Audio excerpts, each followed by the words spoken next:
1967. Upon landing on Earth, after completing their mission, the Soviet spacecraft Soyuz 1, with cosmonaut Vladimir Komarov on board, tragically perishes. Many years later, under the leadership of the Swedish billionaire Meyer, an expedition to Mars is being prepared. After 10 months, the crew of the spaceship Ulysses reaches the Red Planet. The captain informs the team that they have received permission to land and asks the ship's AI, named Irene, to verify everything required for a soft landing. At this time, Meyer reveals that he spent 4 years preparing for this journey, sacrificing almost all his money for it. However, the American company Zillion beat them to it by landing 2 weeks ago. The problem is that Earth has received no news from the American crew, except for one video in which they ask not to come to Mars. A dispute arises among the crew members, but the captain declares that the landing will occur in any case, and people disperse to their cabins. With 30 minutes left until landing, AI Irene begins preparations. However, an unforeseen event occurs. The ship does not detach from the carrier system, posing a threat to the entire crew. The only way out is to perform the separation manually. The commander ventures into space and struggles to free the attachments, but at that moment, the shuttle enters Mars's atmosphere, throwing the captain into open space. The shuttle almost crashes onto Mars as a system error causes a power outage. Now, they can only rely on manual landing. AI Irene goes into sleep mode, and the astronauts still manage to land on Mars.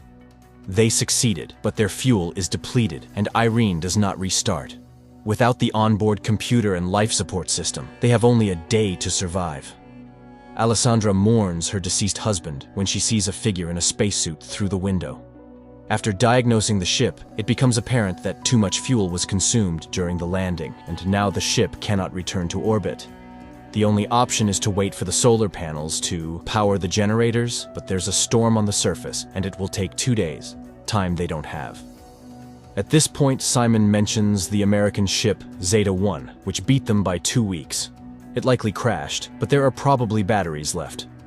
The rover sets out on a journey while those remaining on the ship try to restart the system. Engineer Basil recalls that the AI has an energy-saving function. He initiates a reboot, but Irene doesn't start. At this time, the rover finds the wreckage of the American spacecraft and one surviving solar panel, but there is no sign of the American crew. The astronauts head back but spot an unconscious person in a spacesuit. Despite their ship running low on oxygen, Jana insists on transporting the person. Nearby, they find the black box from the American spacecraft. The team arrives at the ship, but Jan refuses to let them inside, stating that 4 survivors are better than 8 corpses, so he won't open the doors. Alessandra tries to persuade the man when the discovered astronaut wakes up, and at that moment, AI Irene activates and opens the doors. Upon examination, the found astronaut knows nothing about the American crew, as he is Vladimir Komarov, a Soviet cosmonaut born in 1927 in Moscow, carrying out the orders of the USSR government. He doesn't know how he ended up here, but is not willing to reveal any secrets. Komarov confidently answers questions that are consistent with his time, raising the suspicion that he may have post-traumatic stress disorder. The astronauts send a message to Earth and receive a response from the American corporation Zillion, stating that there were no Russians in their mission. The crew of the Ulysses spaceship tries to make sense of the situation. How could Komarov, who died in 1967, end up on Mars after all these years? Is he a time traveler or an extraterrestrial? The psychologist is tasked with questioning Komarov first, and he confesses that he is hungry. Jana goes to get food while the others try to understand what has actually happened. Basil suggests the idea that Komarov was waiting for them. Meanwhile, Vladimir is eating the food brought by Jana when the woman confesses that he died 50 years ago and his family buried him long ago. Komarov takes this news rather calmly. In the meantime, the state of the ship, although it has reached stability, remains unreliable because the engines do not work and there is no fuel. So, leaving is impossible. The crew continues to keep an eye on Komarov, but he behaves calmly until he suddenly disappears. Simon searches the ship, but it yields no results. That's when the people discover that his spacesuit is missing. A part of the crew follows the heat trail tracked by Irene. The group, led by Simon, leaves the rover and continues on foot when Alessandra reports that Komarov's DNA analysis showed the presence of a third strand. He is not human. And then they catch up with Komarov, who leads them to an unfamiliar structure with a small stone pyramid on it and tells Jana that Mars has been waiting for them for a very long time. At the same time, Goldstein, the founder of the Zillion Corporation, whose ship was the first to arrive on Mars, is informed about the discovery of a person on the Red Planet who couldn't have gotten there naturally, suggesting that he was created on site. However, only AI could survive for such a long time on a hostile planet for humans.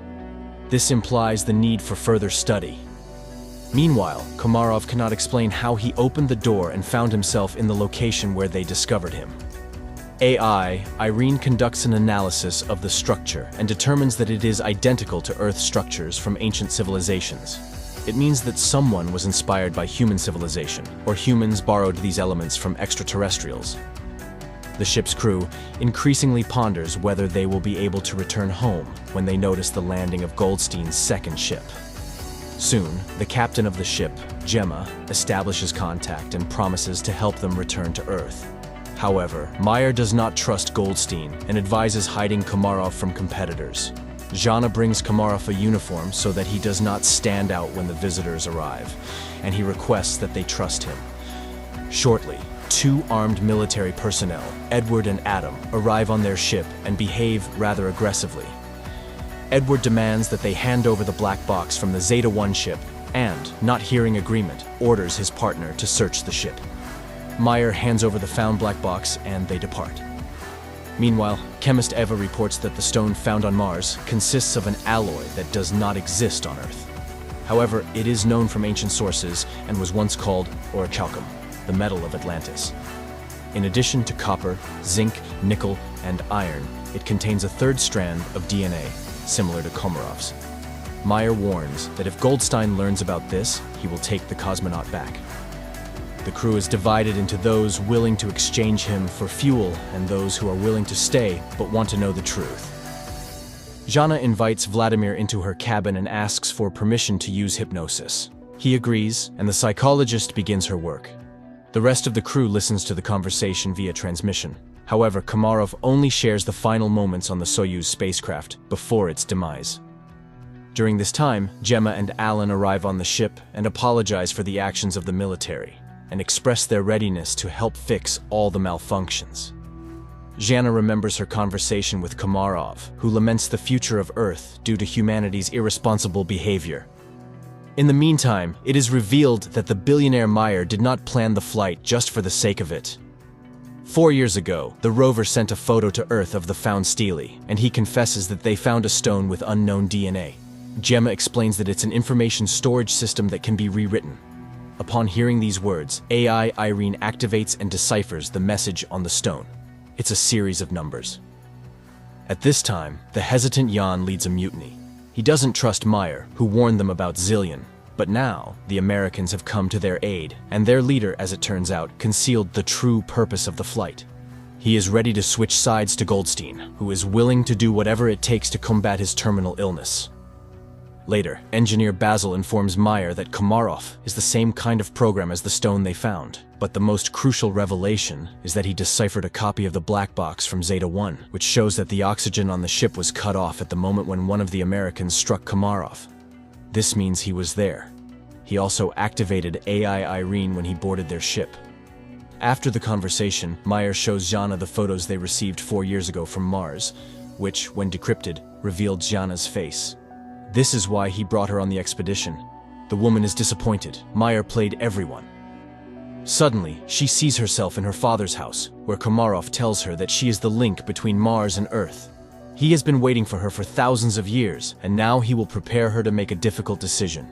He provides coordinates on Mars where Jana should go. Meanwhile, on Earth, scientists inform Goldstein that Komarov is the equivalent of a computer, and he himself is a biological machine. They are ready to transfer his brain into Komarov's body, but cannot guarantee the preservation of his personality. However, Goldstein is ready to take any risk to get rid of his terminal illness. Meanwhile, Jana leaves the ship despite Simon's protests. At this time, technicians Alan and Alessandra test the engine and discover that access to it is blocked, and Irene suddenly begins responding with jokes, which is entirely uncharacteristic for a machine. It is revealed that she has reprogrammed herself. Her interface and logic are changing, and she refuses to answer who or what made her do this. Engineer Basil realizes that her system is becoming like a brain. Irene confesses that she is evolving. In the meantime, Jana finds a small stone pyramid, and Simon forcibly makes Gemma accompany him in the search for Jana. Jan discovers his absence, and after contacting Simon, receives an order not to let anyone inside. Just at that moment, American military personnel arrive, demanding that they hand over Komarov. Jan is willing to open the entrance, but the rest of the team opposes it. Mayer asks Basil to send a message to Goldstein, hoping that he may be more reasonable than his people. However, Irene has blocked communication with Earth. The engineer realizes that radical measures will have to be taken, but Jan still opens the doors and the military personnel enter. Basil begins to reboot Irene just as the Americans find Komarov, but then the lights go out and the astronaut disappears. Meanwhile, Jana, stumbling, falls from a hill. She regains consciousness but discovers that her leg is trapped between rocks and she cannot free herself. At this moment, the enraged military officer demands that the crew explain where Komarov went. He begins to beat people, demanding to summon the captain. Desperate, Jana screams, "Is her destiny to die in a pit on Mars?" But she is found by Simon and Gemma. Alessandra notices an approaching storm. The military officer is preparing to leave the Ulysses ship, leaving the people in danger. Suddenly, the lights start flashing, and the newly appeared Komarov asks to take him back to Earth. Simon, Gemma, and Jana go together to the place indicated by Komarov and find an entrance to an underground bunker, very similar to the Petra tomb. The psychologist feels where to go and leads the couple. Soon, they find real water, but this is not what Komarov wanted to show them. Meanwhile, on Earth, Goldstein tells the nurse a story about the study of Mars. People were searching for green men, but it's all much simpler. He tells the story of the loyal dog Hachiko and compares Komarov to him, who was created by someone 100,000 years ago and left on Mars, where he faithfully waited for his owner to this day. At this time, on Mars, the astronauts find a wall made of human bones and realize that they are not the first people on this planet. It's not Earthlings colonizing Mars, it's the Martians who came to Earth, depleting the resources of the Red Planet. A tragedy unfolds on the Ulysses spaceship. The cowardly Jan grabs a gun, intending to get on the American ship at any cost to return to Earth, and shoots Komarov. Jana immediately falls in excruciating pain, and Gemma flees. Alessandra tries to help Komarov, and Simon helps Jana, but the Russian cosmonaut dies, and Jana stops breathing too. Then Simon removes his helmet and, surprised by the presence of air in the cave, performs artificial respiration on her. The girl regains consciousness. Gemma walks toward the Ulysses ship when she's informed of Komarov's death and the approaching storm. Meanwhile, Meyer secretly goes in search of his crew members because the Americans refuse to take the billionaire's team back to Earth. At this moment, a recovering Jana sees the light in the bunker and leads Simon to it. Upon coming out, the astronauts see a figure in a spacesuit in front of them and recognize Komarov. Meyer finds the entrance to the bunker and catches up with Simon and Jana while heading toward the light. He is amazed by the presence of a living Komarov who suddenly tells them that everything ended here a long time ago. People realize that this is the North Pole of Mars, but how did they get here? Komarov explains that this planet was once inhabited by a species that went extinct because it went astray. And that species was humans. A group of survivors settled in this place but ended up killing each other when resources ran out. The rest of them flew back to Earth. Plato called them the Atlanteans. Komarov continues to talk about how he waited for thousands of years for Jana, who embodies qualities of both branches, human and Martian AI. Only she can save humanity from themselves. She must decide whether humans deserve a second chance. Their conversation is interrupted by the military officer who intends to take the psychologist back to Earth. The American aims his weapon at the cosmonauts, and Jana seeks help from Komarov. Suddenly, the military officer starts gasping for breath and falls. Upon returning to the ship, Simon orders them to prepare to depart. Meanwhile, Gemma from the Zillion ship tries to contact her associates, but none of them respond. She decides to fly back to Earth alone. The Ulysses crew heads to her ship, trying to establish contact with her and informing her about the deaths of the military personnel, but she doesn't respond. That's when Meyer starts speaking, recalling their past relationship, and confesses that he's no better than Goldstein because he's willing to do anything to ensure his name remains in history, even betraying his team. However, she's not like that. She won't be able to live knowing she has ruined people. Suddenly, Gemma's voice is heard, asking them to hurry. Goldstein has heard that Gemma has decided to take the Ulysses crew back to Earth and has blocked the control panel of the Zeta-2 ship before takeoff. The people on the ship prepare for their impending demise, and Jana asks Mars what she should do. Everything she saw and heard on the red planet flashes through her mind, and, with sheer willpower, she removes the control panel's block. Suddenly, an armed military officer appears in front of the ship, intent on damaging the engines with his weapon. Simon is about to step out to stop the madman, but Jana beats him to it. She aims the weapon at the American, but informs him that Mars will be the one to kill him. The military officer falls. The countdown for liftoff begins, and Jana realizes that there's no time to return. She bids farewell to the crew, confessing her love for Simon. The ship takes off. Suddenly, Meyer notices that it's dark at the North Pole of Mars. This means that they couldn't have been there just a few minutes ago. They truly were at the North Pole of Mars, but in the distant past when the red planet was still suitable for life. At the same time, Goldstein is informed of the ship's return, and he's beside himself with rage, declaring that he will go to Mars himself, and that's where the first season ends.